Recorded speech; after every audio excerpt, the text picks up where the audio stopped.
स्वागत है आप सबका मार्केट आउटलुक हमारी खास सीरीज में। हमारे साथ जुड़ रहे हैं केडियानोमिक्स के फाउंडर और सीईओ सुशील केडिया साहब। केडिया साहब, पिछले कुछ दिनों में काफ़ी अच्छी खासी पिटाई हुई है, कुछ इंपॉर्टेंट हुँ। अहम लेवल के आसपास आए भी हैं हम।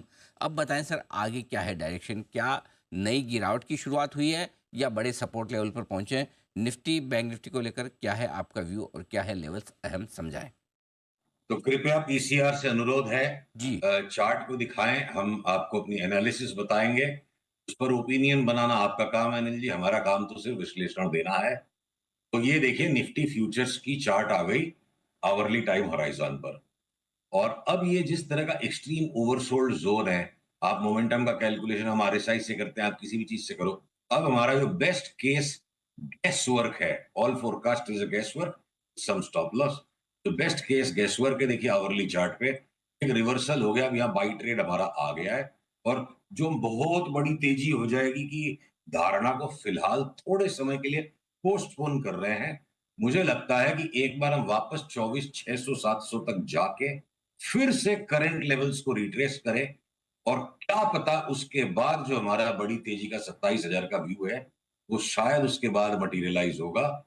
ये देखिए इस तरह से, जो कि उसको अभी हम पोस्टपोन कर रहे हैं, उसको हम पोस्टपोन कर रहे हैं। तो फिलहाल अभी सारी नजरें टिकी है इस बात पर कि निफ्टी एक बार दोबारा 24,700 तक चली जाए और बैंक निफ्टी इसी प्रकार वापस करीब करीब 52,000 52,780 90 तक चली जाए और फिर एक बार दोबारा से करंट लेवल्स को रिट्रेस करेंगे।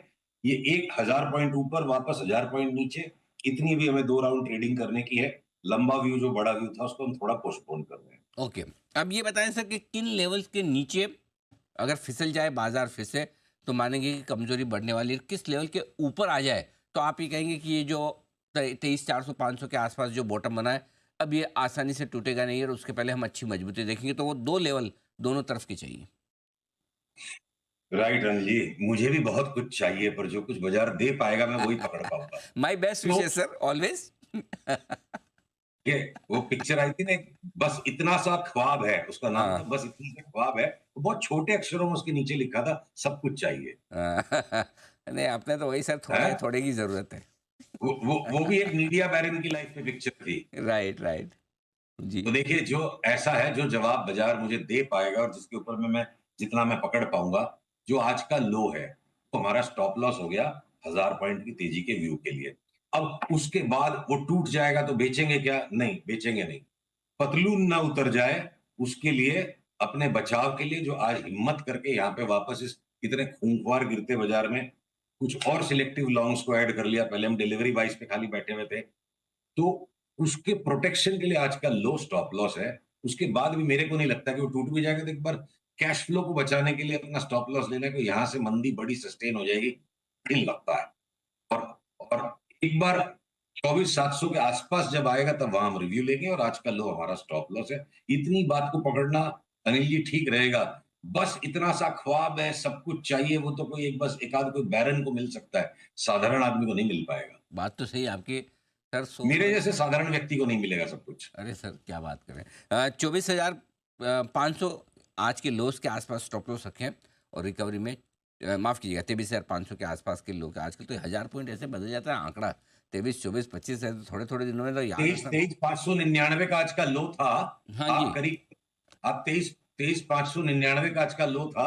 अब 23,550 का स्टॉप लॉस पकड़ लो, और अब इसको बाजार को ले लेके ऊपर बेचने का मन कर रहा है 1,000 ठीक बात है। इतनी बात है। आप फ्यूचर्स की बात करें, 23,599 जो 23,550 फ्यूचर्स पर स्टॉप लॉस रख लें और 24,700 यानी कि लगभग लगभग समझ लीजिए 24,500 पर जहाँ दो तीन बार हम पहुँचे स्पॉट लेवल पे देखेंगे तो वहाँ पर आपको मामला। अच्छा, अब आइए सर, आपके मुंह में घी शक्कर और ईश्वर करे आपकी जो एनालिसिस वो सही भी हो जाए, बन जाए तेजी 1,000 पॉइंट की यहाँ से निफ्टी में, तो क्या चलेगा? कौन दौड़ेगा?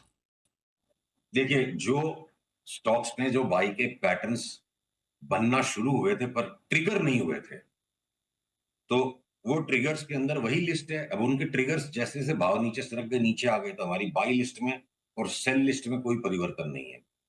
अगर हमें बाजार में मंदी करनी होगी तो हम अपोलो हॉस्पिटल बेचेंगे फॉर एग्जांपल, चाहे निफ्टी कहीं चली जाए। और अगर हमें बाई के सौदे बनाने हैं तो लिस्ट वही है, टाटा मोटर्स, ओएनजीसी, आपके ऑटो के अंदर टाटा मोटर्स, ऑयल में ओएनजीसी, टेलीकॉम के अंदर में तीनों स्टॉक्स, भारती, वोडाफोन और इंडस टावर। एफएमसीजी में जो हमें लीवर से थोड़ा परहेज था कि लीवर को छोड़ के बाकी सब ले लो, अब इस चटनी पिसाई में लीवर भी पिस पिसा के रेडी हो गया बिल्कुल। क्या आप टमाटो सॉस के साथ ये हरी चटनी लीवर की भी साथ में डाल लो प्लेट में, कोई प्रॉब्लम नहीं। एफएमसीजी में जो जी में आए ले लो। वो डाबर जैसे आतंकवादी चाट को भी ले लो, डाबर की चाट आतंक मचा देती है। तो आतंकवादी चाट जो है ना डाबर की, एक झटके में 150-200 पॉइंट वो 20-25% दोनों साइड उछल जाती है। डाबर भी लेने लायक हो गया, इंटायर एफएमसीजी लेने लायक हो गया। ठीक है, कंज्यूमर स्पेस में एशियन पेंट्स में हादसा चल रहा है, पर बर्जर पेंट्स की चार्ट कोई मंदी करके यहां से कमा लेगा ऐसा नहीं लगता है। घूम फिर के अगर उसमें भी ऊपर के भाव दिखने लग जाएंगे तो वापस उसको हम पकड़ेंगे। तो आईटी स्टॉक्स के अंदर अब टीसीएस की भी चार्ट जो है ना पूरी तरह से कुट पिट के छिट के कुटाई पिटाई खा के रेडी हो गई है amongst the large ITs.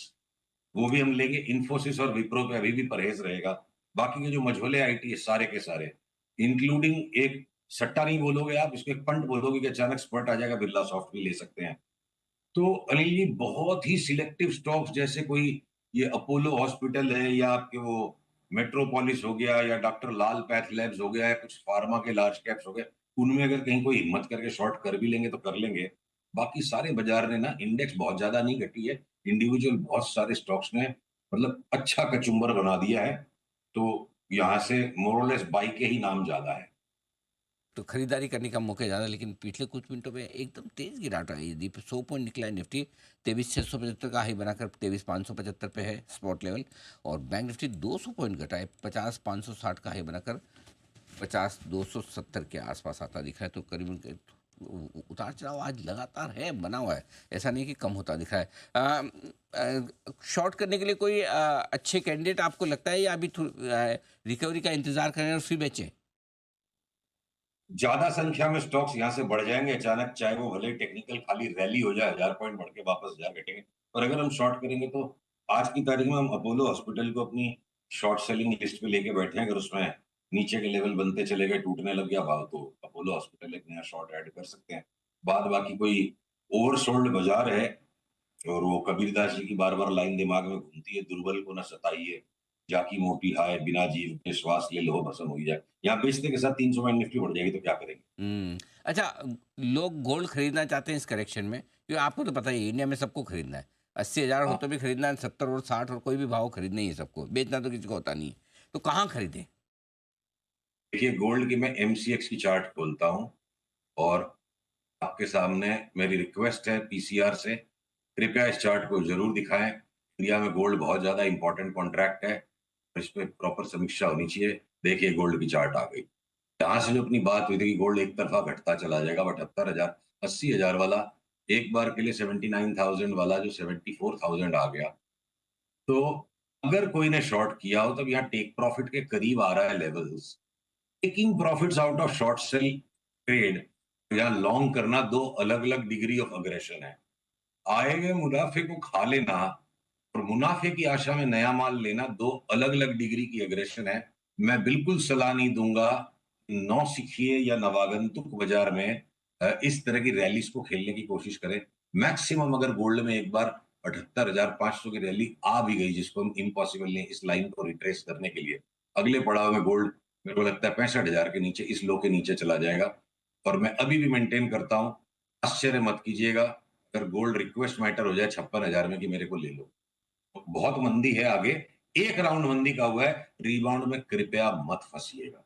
Sir, एक ही चीज़ तो है ना जिसकी मंदी में लोग आपको दुआएं देंगे, बहुत सारी भर भर के, टोकरे भर भर के, वो गोल्ड। नहीं नहीं, कोई जरूरी नहीं कि मंदी में दुआएं दे। देखिए नेट तो सारा इंडिया का हर परिवार गोल्ड पे लॉन्ग है। हाँ, इसीलिए तो बोला हूँ। तो अरे उसके बावजूद किसी को तकलीफ नहीं होती गोल्ड गिरने पे, सबको लगा और लेना था और लेना था, बढ़िया मौका है।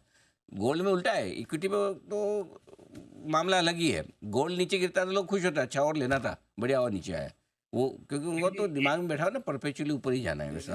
अनिल जी एक बार जब गोल्ड की बात हुई तो आपकी अनुमति से मैं डॉलर इंडेक्स की ये चार्ट दिखाना चाहता हूँ। हाँ हाँ, दिखाओ। पीसीआर वापस से आप कृपया चार्ट दिखाइए। देखिए आज पीसीआर को मैं थोड़ा दौड़ा रहा हूँ। डॉलर इंडेक्स की ये जो है ना लॉन्ग टर्म चार्ट जो वीकली पे है, अब आप ये देखो 2023 के जुलाई से जो लो बना था, ये मात्र एबीसी वेव है। वेव काउंट सबको नहीं भी आएंगी। और ये जो यहाँ से बड़ा डिक्लाइन आया था, ये सिर्फ इसका करेक्शन हुआ है। किसी भी टाइम गोल्ड में डॉलर इंडेक्स में अगले 1 साल में न सिर्फ $100 का घर तोड़ दे, न सिर्फ $90 का घर तोड़ दे, हो सकता है जो 88 का भी बॉटम है जो 2018 में बना था वो भी तोड़ दे। अगर डॉलर में एक तरफा मंदी है अगले 1 से 1.5 साल में, तो ये बहुत बड़ा रेजीम चेंज हो रहा है और जिसको एक ही बार में डिसाइफर करना आसान नहीं होगा। एक बड़ा सवाल मैं आज खाली आपके सामने उठा के जा रहा हूँ। 2001 से लेके 2008 तक लगातार डॉलर गिरता गया और यूएस इकोनॉमी कमजोर होती गई। कमजोर इकोनॉमी पे भी इमर्जिंग मार्केट्स में बेफाम तेजी, बाकी के और ग्लोबल इक्विटी मार्केट्स में तेजी और अमेरिका में सिंपैथी रैली हुई। और इस 2008 के क्रैश के बाद डॉलर में और अमेरिकन इकोनॉमी में दोनों में बड़ा उछाल एक तरफ बना और अमेरिकन इकोनॉमी की स्ट्रेंथ पे वॉल स्ट्रीट ने नई ऊंचाइयों को हासिल किया। अब अगर ये वापस सेम दौर आएगा कि डॉलर लुढ़कता चला जाएगा, तो एक सवाल ये बनता है कि ग्लोबल इक्विटीज की तेजी का इंजन जो पिछले 12-15 साल से यूएस था, वो हो सकता है कि यूएस से लगातार अब खराब खबरें आए और वहां गलती नहीं करनी कि यूएस से खराब खबरें आ रही है तो हम अपना मार्केट बेच देंगे। रेजीम चेंज का मोमेंट है और इस रेजीम चेंज पे मैक्रोस को सिर्फ सूंघने की जरूरत है, उनको निबल करना है, swallow नहीं कर सकते। तो बड़ा रेजीम चेंज बन रहा है वर्ल्ड में और इस ओके, चीज को ध्यान रखना चाहिए कि जरूर। हो सकता है कि डॉलर भी घट जाए, गोल्ड भी घट जाए और जापानीज येन बुरी तरह से मजबूत होता चला जाए। ओके, तो अब देखना है इंडिया के रूपी को इतना ऑल टाइम लो पे ले आया, क्या पता इंडिया का रूपी एक तरफा तेजी में चल पड़ा तो कोई बड़ी मंदी में इंडिया में आ जाना अब भी की समझदारी नहीं है। 1-1.5 महीने की इस ट्रेडिंग को देखने के बाद हमको 2025 का रुख बनाना चाहिए। Okay, perfect. बहुत बहुत धन्यवाद आपका समय देने के लिए, हमारे साथ जुड़ने आओ। के लिए।